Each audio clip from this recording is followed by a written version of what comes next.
Sinuri ng commander ng 701st Infantry Kagitingan Brigade ang kahandaan at kakayahan ng 56th Infantry Battalion sa isinagawang pagbisita sa Ilocos Norte. Narito ang ulat ni Irene Verdin.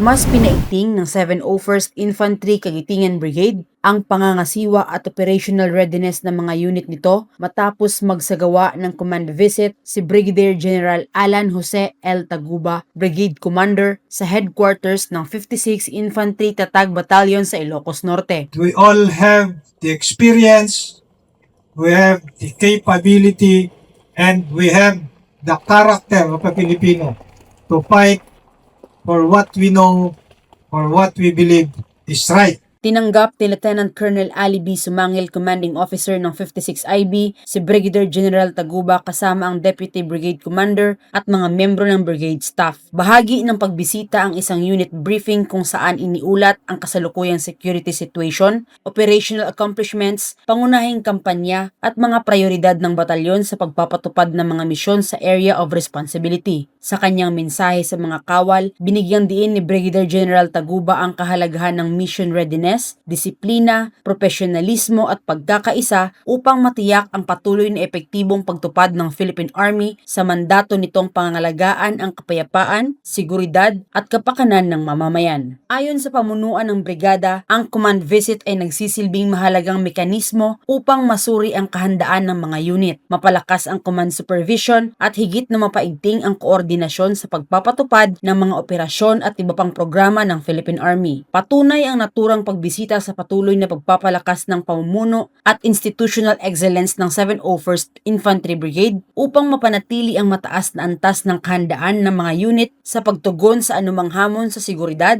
at iba pang pangangailangan ng komunidad.